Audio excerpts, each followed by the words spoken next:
Today we are going to make up for a fantasy explicit film. Should I say we are going to make up for a fantasy explicit drama? I have indeed discovered that my fans are now demanding more and more from me. There are fewer fantasy explicit scenes, and they immediately become keyboard warriors, saying that this is not fantasy explicit at all and is a waste of time. I have finally made some films with more fantasy explicit scenes to satisfy your visual appetite, but you start typing again, saying that the plot is not good and has no depth. So if you are like this, don't blame me. Starting today, I have decided to update an epic and fantasy explicit drama called Power Game of Thrones as the Three Swords version. I believe many of you have already watched it. If you have watched it, you can review it again. If you haven't watched it, then you are really an expert. It is no exaggeration to say that if you watch this drama from beginning to end, it will really drain your body. Then again, is scale the highlight of Game of Thrones? Of course not. Scale is just a means to attract attention. Showing the greedy and ugly side of human nature is the highlight of this drama. To be honest, I didn't plan to explain the drama at the beginning, especially the drama that was once popular all over the world in terms of symbolism. The reason is very simple. First, the online series is too long, and it is difficult to guarantee that the audience can be retained. Second, it is very troublesome to explain the series. If you are not careful, you have to write tens of thousands of words. The third point is also the biggest difficulty, that is, everyone has seen it. If you don't, it is easy to translate the words when talking about the highlights and features. But there is a sentence like, "How do you know?" Even the commentator uses it. What are you still doing in this industry? Why don't you go home and farm? Well, since we have come to this point, there is nothing to hesitate about. Next, please clear your mind and follow me into the 10-year Quenya universe to review your youth. If you want to understand Quenya, one thing is very important, that is, you must have a thorough understanding of the complex relationships between the characters and the long historical background, otherwise you will definitely not be able to follow the subsequent plot. And all of these introductions are concentrated in the first season, which means that the content I am going to talk about next, the first 10 episodes of the first season are very, very important.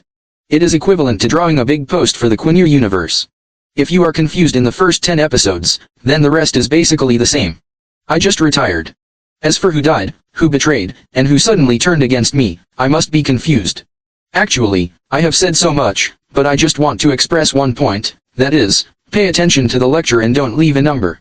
If you don't understand it, I won't take the blame. That's all for the sake of preparation.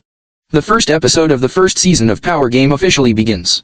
The story originated in Beijing, which is a unique place. It is located in the Power Westeros as one of the 3 major continents in the known world of the game. It extends from the northern polar ice cap to the south for about 3,000 kilometers. Miles is also known as the Wall of Despair, and it is divided into 7 kingdoms, including the north, south, east, and west. As for the other 2 continents, one is Essos and the other is Sothorios. It's really hard to say. I will introduce them when the plot requires it. For now, just understand the north. The reason why it is called Beijing is that it is located in the 7 kingdoms. The northernmost part of the Great Kingdom is covered with snow all year round. Compared with the southern cities, the northern part is relatively poorer. The reason is very simple. There was no high technology at that time. GDP depended entirely on crops. The output in the north was naturally lower than that in the south. Although Beijing's location is not very good, its geographical location is very important. It is a bit like defending the border. If there is an invasion from outside, the first thing to go is the Lindong city. I think everyone should be familiar with Eastbourne. It is the castle run by the Stark family and the power center of the north. Robert Baratheon, the head of the entire kingdom, that is, the 7 kingdoms, specially connected the King's Road where Eastbourne is located with the capital King's Landing and the Wall, which played a role in quickly connecting resources. It can be seen that this place is a major enemy of the military. So this can explain a very important problem. The Lord of Eastbourne must be the most trusted person of the king of the entire realm. Otherwise, the king has to be on tenterhooks all day long. This is indeed the case. I just mentioned the leader of the Stark family, Ned Stark, and the Baratheon family, that is, the current King Robert Baratheon. Jon saved himself from death. The 2 families worked together to overthrow the dynasty ruled by King Feng. If you want to ask me who King Feng is, I can only say that King Feng is Long Ma's father. As for how they perished, only a small part of the plot is involved in the storyline of Game of Thrones. Most of the plot is still in the Dragon's family, which is being updated now. Friends who like it can also go to catch up. Then the story unfolds in Beijing. The group of night watchmen stationed at the Great Wall are also known as the Night Men. They are a group of people who have committed capital crimes and were exiled here to defend the border. So the question is, why use these people with no quality to defend their homes? The answer is a bit ironic, because the outside of the Great Wall is not a place for people to stay. There are not only a group of wildlings living outside the Great Wall, but also the legendary White Walkers. In other words, defending the border sounds very mission-oriented and honorable, but in fact it is a high-risk industry and even a life-threatening situation. This is the three little guys who went out on patrol this time. Luo was killed by the White Walkers. Only one person escaped, but his good fortune did not last long. Not long after escaping, he was executed by the leader Ned Stark as a deserter. However, before dying, the soldier told everything he saw and mentioned the word White Walker. But leader Ned Stark was unwilling to believe it because the White Walkers had not appeared for thousands of years and had long become a rumor. This was obviously not an excuse for desertion. He gathered his hands without saying a word, but soon Ned's mood became heavy because 5 newly born dire wolves were found not far from the beheading. This kind of creature could not appear in such a place. The only time they appeared was when the White Walkers appeared. That is to say, the soldier who had just beheaded might not have lied. But it was a coincidence that there were only 5 dire wolves, which happened to be just the right match for Ned's 5 children. Thus, the illegitimate son Snow suggested that they each take one home to raise. It was fate. Unexpectedly, Ned Stark would agree. But what's more coincidental is that when he was leaving, he found another little wolf. The breed of this wolf was different from the previous ones. It looked more like an abandoned one. This also matched Jon Snow's identity. Run of the little one that's yours now can actually explain another problem, that is, the ancient thought at that time was very futile. The treatment of illegitimate children was to go to the underworld and never step onto the stage. However, just after returning to the city, the bad news came. The Prime Minister of the King of the Seven Kingdoms, Jonarin, died of illness. The identity of this Jonarin must also be introduced. He is the son of Ned Stark and King Robert. Lyson's adoptive father, Jon, and Elin played a crucial role in the previous war to overthrow the rule of the king. The news of the death of such a hero and adoptive father made Ned very addicted. But then came another very important news, that is, King Robert was on his way to Lindong City. After hearing the news, Ned immediately reacted that he might be recruited into the palace to replace the position of Prime Minister. So here, we have to talk about Ned.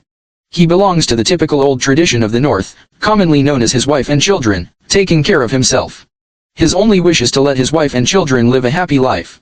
He never thought about entering the palace and sealing the city, otherwise he would not be willing to stick to the border.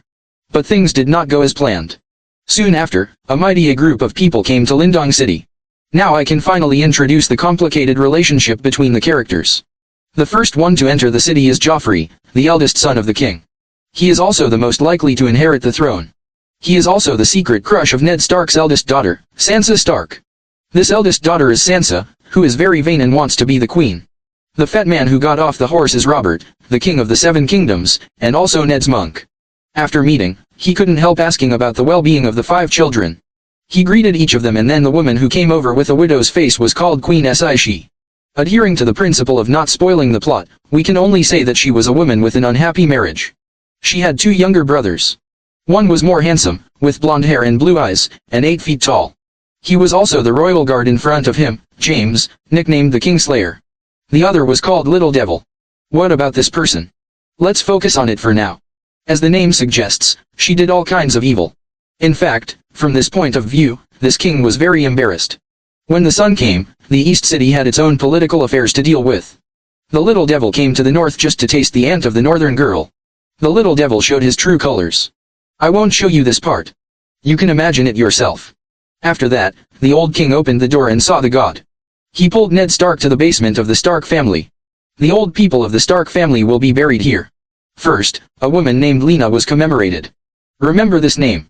Then I will test who this person is. She is the only woman Robert has ever loved, and she is also Ned Stark's biological sister. No wonder it is said that pornography will not have a happy marriage in the future because the king does not love her at all. Then, the old man did not lie down. Yes, just tell Ned directly that the position of Prime Minister is vacant now. You pack your bags and come with me in 2 days to rule the country. Ned is a little embarrassed at the moment. He said before that he doesn't want to participate in government affairs and is more inclined to family. But the king has made up his mind. It is equivalent to an imperial decree. Therefore, Ned can only agree first. There is another most important reason, which will be mentioned later. Then the scene comes to my favorite heroine, Gongzili. Yes, it is Rhaegar. I believe that it may not be just me. Most of the audience are following this drama because of him. When mentioning Rhaegar, I have to introduce his deeds. Rhaegar the elder brother is the last Targaryen family. The Targaryen family, also known as the Dragon family, is based on Dragonstone.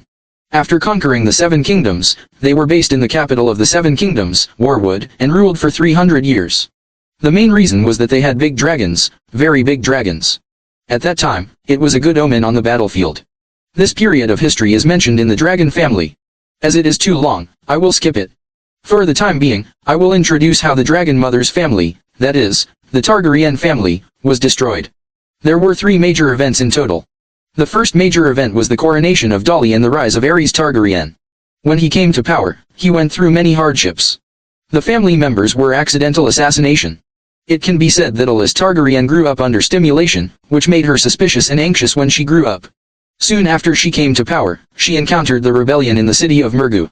Logically, the rebellion was easy to solve at that time. As long as the Prime Minister Tywin Lannister sent troops to attack, they could win quickly. However, because the Lannister family loved money and developed their own power by doing business, although they were brave and good at fighting, they were not good at governing the country. As a result, the treasury had long been in deficit and owed a huge loan. In other words, King Fang owed the Lannister family a large sum of money. This led to Tywin Lannister and King Fang gradually estranged and were unwilling to send troops. Finally, they had no choice but to become Queen Bee. A man led a small group of people with a big dragon to quell the rebellion, but failed to quell the rebellion and was imprisoned by the enemy. He almost accepted the order, but was finally rescued by his eldest son. It was from that time that the Queen Bee gradually became extreme. Anyone who showed any signs of rebellion would be beheaded immediately. The second major event was the famous historical event, the Spring of Mistakes. With the birth of Rhaegar Targaryen, the Queen Bee's heart finally fell because this prince was the best candidate to inherit the throne. There was no woman in the country who was not moved by this handsome man. The original book records that even the Queen of 4-7 had a crush on Rhaegar Targaryen. The Queen of 4-7 at that time, like the current 3 idiots Stark, only wanted to marry Rhaegar Targaryen and then become the queen. As long as the marriage is successful, the Targaryen family and the Lannister family will be in harmony. The relationship between the two families can also be eased and continue to rule. Unexpectedly, this unpromising Rhaegar Targaryen actually fell in love with the eldest daughter of the Stark family, Lyanna, who was also the sister of Ned Stark, the sculptor in the Second Life. The two suddenly eloped one summer and gave up the Iron King and lived a pastoral life. Feng Wang became even more angry. Then the third major event happened. The leader of the Stark family and the eldest son Brandon Stark ran to Junlin City to make trouble and demanded that the king, Feng Wang, return his daughter. If not, he would fight to the death with Rhaegar Targaryen. Feng Wang heard that I was looking for you too. I didn't blame you yet. Your family seduced my son away and even abandoned the country, and you turned around and bit me. Without saying a word, they chopped off the heads of the leader of the Stark family and the eldest son, which triggered a complete rebellion. The Storm Empire and the North jointly built the third largest kingdom, and then joined the uprising.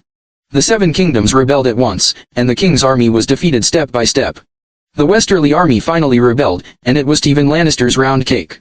However, they never expected that seeing that the king's fate was lost, the Lannister family turned around and took advantage of the situation.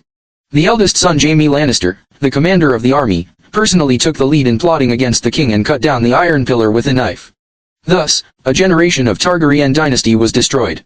Only Viserys Targaryen and Daenerys Targaryen escaped from the city and returned to Dragonstone.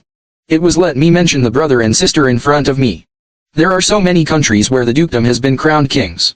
Why is it that only Robert the Baratheon has ascended the Iron Pillar? In addition to his bravery, he also has a quarter of Targaryen blood. His grandmother is his aunt who was crowned king, so she was pushed to the Iron Pillar. In this way, it would be better if he died earlier. If he died a little later, maybe he could still control the dragon. Just a little joke. The scene returns to reality. Today, Viserys, the elder brother, is almost crazy about restoring the family cause. There is another important thing here. The Tanklien family has an iron rule to ensure the bloodline of the species. Intermarriage within the clan is necessary to pass on the bloodline, but unfortunately, there are only 2 of them left in the family. If they are expected to have children, it will take hundreds of years before they can disperse. So Vice Ryan had a crazy idea, which was to wrong his sister Longma and the Prairie Prince, let's call him the Horse King, to form an alliance with him to obtain his 100,000 prairie troops and restore the family business. Would that really work? Not to mention that it really worked. The Horse King fell in love with Longma at first sight. He was also the first man Longma fell in love with.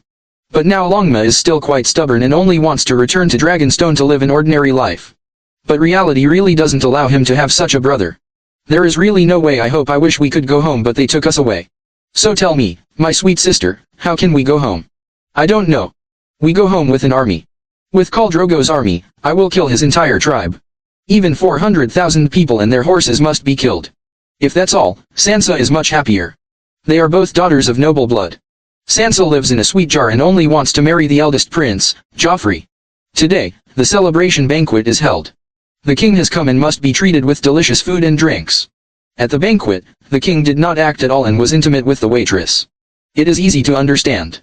I said before that he didn't love Queen Heartthrob, but it was a bit too disrespectful. Ned's wife blushed as she watched from the side. This joyful emptying banquet was missing two important characters, one was Tyrion, and the other was the illegitimate child Jon Snow. This was even more ironic. Although the two had very different values, one was insecure, and the other wanted to be a good person. He wanted to make up for his mother's mistake of giving birth to him secretly by sticking to the side and climbing the wall. But the reality was so fateful. Because Tyrion was disabled, even though he was a biological child, he was still disliked by his father. Just like the Stark family treated Jon Snow, the illegitimate child, and didn't even let him sit at the table. After eating and drinking, the Starks and his wife Catelyn returned to the room. Until now, Ned Stark was still considering how to reject King Labor. To be honest, he still didn't want to revive his family despite the invitation from Lord Stark, because he knew very well that King's Landing was the center of power and intrigue was inevitable. He didn't want to live such a tiring life. But until a top-secret message reached his ears, this real Game of Thrones finally kicked off. The letter was written by Catelyn's sister Lisa, and the content showed that the general did not die of illness but was poisoned. You must know that this secret can cost you your life and must not be spread. But it happened to be heard by Ned Stark, so now he is in trouble. In addition to this, there is another important reason, which is also the foreshadowing just now, forcing Ned Stark to enter the city of Gullin. That is his narrow friendship. It has been said before that he and King Robert have a life and death friendship. If someone poisons the Prime Minister beside him, the next person to be murdered may be Robert. So Ned can't just watch his brother being murdered. No matter how sinister this trip is, he must go in to find out the real cause of the Prime Minister's death and eliminate the threats around King Robert. But from the current point of view, the main suspects are none other than the Lannister family, that is, the Queen of Pornography and her gang, including his younger brother Jaime Lannister. In fact, the reason is very simple, because he is one of the four armies, he was stabbed and crowned king, so it is entirely possible that he will betray the king again. Besides, there is almost no one else who says that King Skember is being murdered. It was not surprising that the Lannisters surrounded him. After a short period of adjustment, Ned packed his bags and prepared to go to the throne with the king to take care of the government and investigate the real cause of the Prime Minister's death. However, he never expected that this decision would cost him his precious life. At the same time, the question came, is it as simple as Ned thought? Was the Prime Minister killed by the Lannisters? Of course it is impossible. The Lannisters have a large number of troops and money. If he wants to be the king, he can ascend the Iron Throne in minutes with his current strength. When the king fell, Tywin Lannister had 200,000 troops in his hands. With his strength, he can really, if he wants the Iron Throne, no one can challenge him. Why doesn't he want to be the king? Of course it's because of wealth.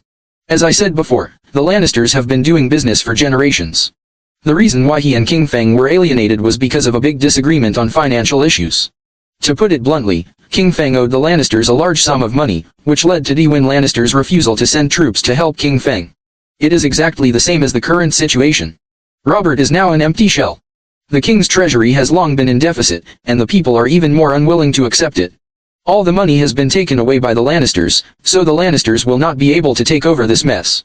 So the question is, who most wants the Lannisters to quarrel with the king? There is only one answer, and that is the skinny guy. He is now the Chancellor of the Exchequer. The deficit in the national treasury can no longer support the country. In order to keep his position as Chancellor of the Exchequer, he must provoke a dispute so that he can use Robert's hand to get rid of the Lannister family. With Robert's simple and brainless character, if he knew that the Prime Minister was poisoned, he would definitely chase him to the end. At that time, one of the king and the Lannister family must withdraw from the stage of history. But no matter who withdraws, Littlefinger will maximize the benefits. If Robert wins, he will not have to pay back the money he owes to the Lannister family. If the king loses, then if Tywin Lannister takes over the country, there is no need to worry about the problem of arrears. In other words, it was Littlefinger who instigated Catelyn's sister to poison her husband, the Prime Minister, and then passed the news to Ned Stark. It was said before that this was a secret that would cost him his life, and Ned Stark would definitely go in to find out the truth. This matter was settled, but what Littlefinger never expected was that the Prime Minister also had a secret, but this secret was even bigger, a secret of the 9 pig clans, that is, Queen Cersei had cheated on the king, and the eldest prince was not born to her and the king, but to Cersei and her brother Jaime Lannister. Bastard, is that really the case? It seems to be true because at the end of the first episode, Bran Stark, the second son of the Stark family, who loves to play, climbed up the tower by mistake and found Cersei and her brother in the room. In order not to expose this secret, Jaime gritted his teeth and pushed Bran off the tower. It was this push that started an endless war, also known as the Game of Thrones. Well, let's stop here today. I accidentally wrote more than 8,000 words. The history of the universe is really too much. It is impossible to finish it at once. We will take it slow and steady, just like before. If you are willing to listen to my plain words and my nagging, please leave your suggestions in the comment area, and you can also express your understanding of the whole game. As I said, if the traffic is good, I will continue to update until it is finished. That's all for today's video. Friends who like it can watch the original film. I am Ma Feng Su Movie. Don't forget to like, comment and follow. Thank you for the information and love of the audience. See you next time.